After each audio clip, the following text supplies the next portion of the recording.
Salut à tous et à toutes et bienvenue dans votre canal Bein Math. La séance du jour, c'est sur étude de fonctions numériques. Plus précisément, c'est sur les branches infinies. Au programme, il y a une introduction pour savoir les prérequis et aussi quel est l'objectif de cette séance. On va traiter les asymptotes dans les trois cas. Il y a aussi les directions asymptotiques dans les trois cas ou les trois types possibles. Enfin, il y aura un résumé récapitulatif de tout ce qu'il faut connaître. Alors, pour réussir à étudier une fonction, déjà, il faut être capable de déterminer son domaine de définition et aussi être capable de calculer ses limites. Parce que l'objectif, c'est tracer le graphe de n'importe quelle fonction.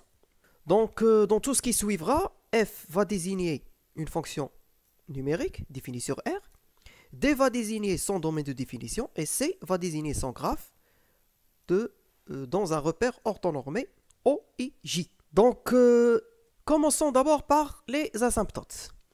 Alors, on dira que C possède une asymptote verticale d'équation x est égal à A si la limite en A de f de x est plus ou moins l'infini.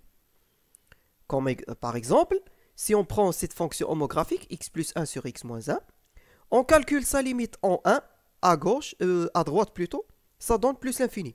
Si on calcule la limite en 1, la limite de f en 1 à gauche, ça donne moins l'infini. Donc, dans les deux cas, que ce soit à droite ou à gauche, la droite x est égal à 1 est une asymptote verticale du graphe de x plus 1 sur x moins 1. Et voilà à quoi ressemble l'allure d'une fonction qui approche une asymptote verticale. Dans le cas où la réponse, par exemple ici, à gauche, c'est plus l'infini, et ici à droite, c'est encore plus l'infini.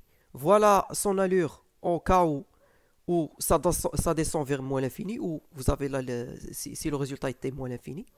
Donc voilà comment ça s'approche. Maintenant, on va voir ce que c'est qu'une asymptote horizontale. Alors, cette fois, si nous calculons la limite de f à l'infini, et on trouve que c'est un nombre fini, un nombre réel p, alors on dira cette fois que y égale p, c'est une asymptote horizontale. Y égale b, c'est le genre de droite qui sont parallèles à l'axe des x, l'axe des abscisses. Prenons cet exemple, prenons le même exemple, la même fonction que tout à l'heure.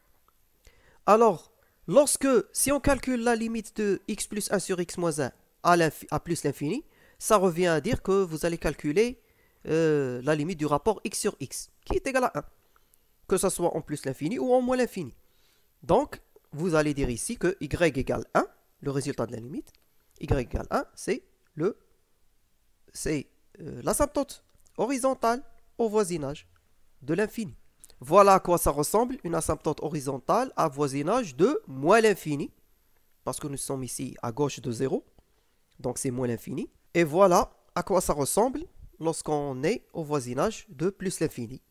Voilà l'allure du graphe, donc soit en rouge, soit en bleu ou en vert, ça dépend si vous êtes au-dessus ou au-dessous de votre asymptote.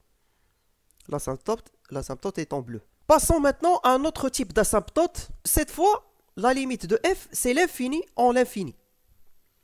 Alors, si en plus f de x sur x est égal à a, en moins l'infini, la limite de f de x sur x en l'infini à l'infini est égal à a, et la limite de f de x moins ax à l'infini est égal à b, bien sûr à différentes zéros, b peu importe, si est nul ou non. Alors, dans ce cas, vous dites que y égale ax plus b est une asymptote oblique au voisinage de l'infini. Mais dans le cas où f de x peut s'écrire de cette manière, si vous pouvez modifier l'expression de f de x, de façon à la rendre somme de g de x et de la forme affine, ax plus b, avec g de x tend vers 0 quand à l'infini. Autrement dit, si vous pouvez extraire une forme affine. C'est ça la forme affine. AX égale AX plus P. Alors si vous pouvez l'extraire, voici la propriété que vous allez appliquer. Alors, C va posséder bien sûr une asymptote oblique d'équation y égale ax plus b au voisinage de l'infini si la limite à l'infini de f de x moins ax plus b est égale à 0. Et c'est c'est cette propriété qui est le plus souvent utilisée. Voyons d'abord un exemple. Par exemple, si on prend cette fonction, x carré plus x plus 1 sur x, si on effectue, on va essayer justement d'extraire l'expression affine.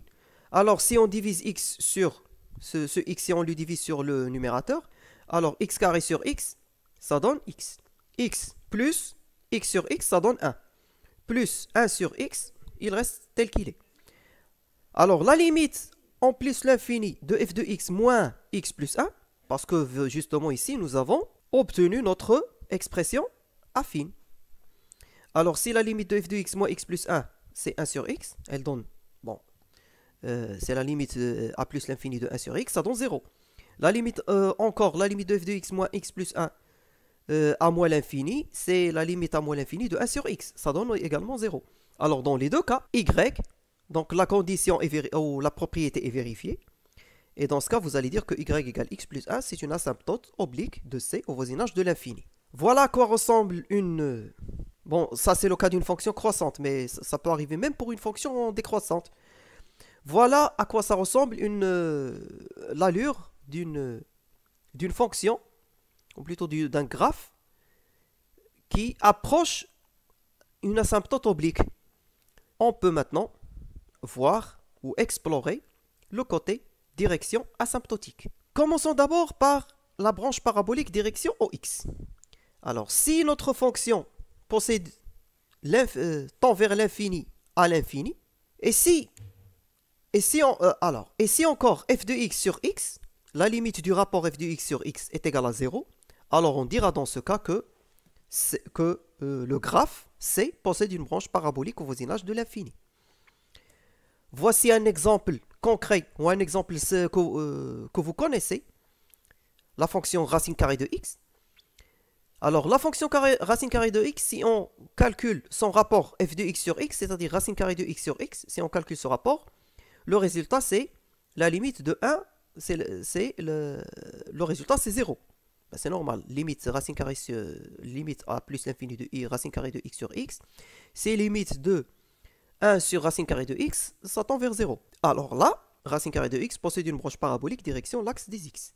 Voilà à quoi ressemble et voilà l'allure d'une branche parabolique direction l'axe des abscisses. Alors ça dépend si on est au-dessus ou on est au-dessous. Alors dans le cas de plus l'infini, on aura une branche comme celle-ci ou comme celle-là. Dans le cas où on calcule à moins l'infini, on aura une branche comme celle-ci ou comme celle-là. Passons maintenant aux branches paraboliques direction OY, l'axe des Y, ou plutôt l'axe des ordonnées. Donc, toujours, la première condition, c'est que, déjà, il faut avoir la limite, la limite de f de x à l'infini, ça doit être l'infini. Alors, si on a ceci, on calcule le rapport. Le rapport f de x sur x, une fois de plus. Alors, si la limite du rapport f de x sur x à l'infini, c'est l'infini, alors dans ce cas, vous dites que nous avons une branche parabolique direction OY. X égale 0, si vous voulez. Donc, voilà. Et là, on ne trouve pas mieux que la fonction carré. Alors, la fonction x au carré possède en effet une branche parabolique direction l'axe OY. Ben, tout simplement, si on calcule x au carré sur x, la limite à plus l'infini de x carré sur x, c'est la limite de x à plus l'infini, c'est plus l'infini. Dans le cas de moins l'infini, elle nous donne moins l'infini. Et donc, nous sommes dans les normes de cette définition, c'est pour ça qu'on va dire que nous avons une branche parabolique direction OY. Voilà à quoi ressemble une branche parabolique direction OY. Si votre limite tend vers plus l'infini, donc elle sera... votre branche parabolique va s'ouvrir au sommet, ou plutôt vers le haut de l'axe des ordonnées. Elle va s'ouvrir vers le bas si votre fonction tend vers moins l'infini. Maintenant, pour le cas où on aura une branche parabolique direction y égale à x. Alors dans ce cas, la fonction f toujours à une limite finie, une limite pardon, infinie, à l'infini.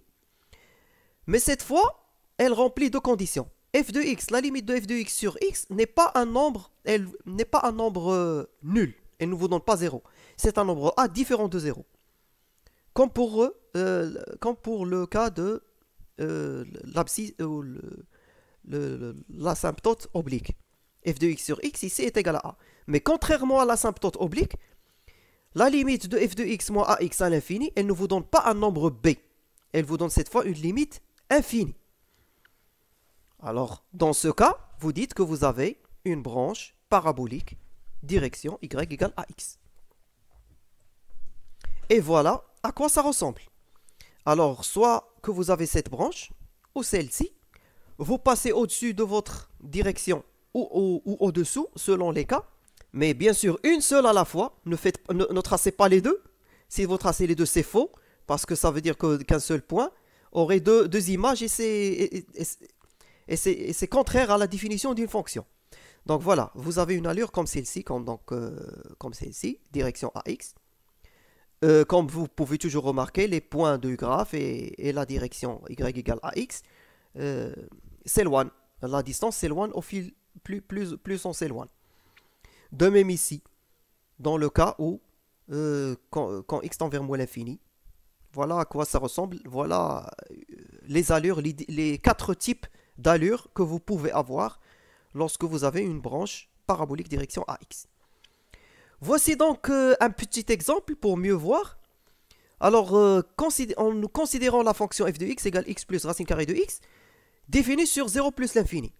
Alors, f de x sur x, alors, lorsqu'on calcule la limite en plus l'infini de f de x sur x, ça revient à dire qu'on va calculer la limite. Bon, ça nous donne 1. Après calcul, ça nous donne 1. Donc, c'est différent de 0. On va maintenant calculer donc la limite f de x moins 1 fois x, c'est-à-dire f de x moins x. Alors, qu'est-ce qu'il nous donne? C'est la limite de x en plus l'infini de racine carrée de x, qui est plus l'infini. Donc, on va dire que la fonction possède une branche parabolique direction y égale x. Avec ce dernier exemple, la séance est presque terminée. Ainsi donc, voici ce qu'il faut retenir. Donc, il n'y a pas mieux que ce diagramme vraiment. Donc, limite lorsque, sauf un meilleur diagramme, bon, dessiné d'une meilleure façon. Donc voilà. Donc voilà. Limite, si vous calculez la limite de f en a et vous trouvez que c'est l'infini, verdict, vous avez x égale a est une asymptote verticale. Si vous calculez la limite de f de x à l'infini et vous trouvez que c'est b, un nombre fini, verdict, y égale b est une asymptote horizontale.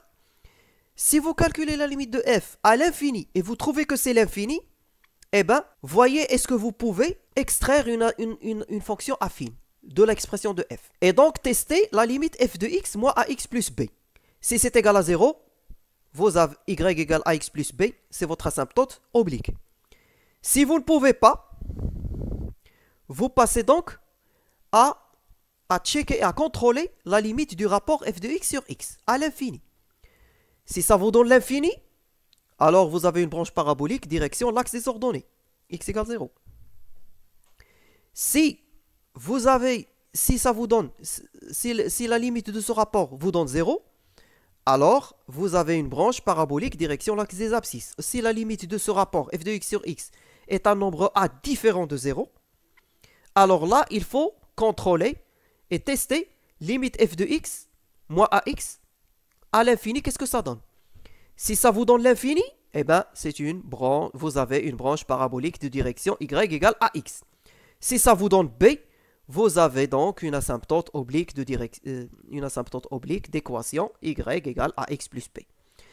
Avec ce diagramme, on a résumé tout ce qu'il fallait retenir dans cette leçon. Je n'ai plus rien à vous dire si ce n'est vous remercier pour votre attention. Si vous avez aimé, comme d'habitude, likez, partagez. Si vous avez encore des questions, vous voulez des exemples supplémentaires, vous voulez qu'on fasse une séance pratique, dites-le en commentaire. C'est pour ça que ça existe la rubrique commentaires. Si vous n'êtes pas encore abonné, alors abonnez-vous, activez la cloche pour être présent la séance prochaine. D'ici là, portez-vous bien. À bientôt.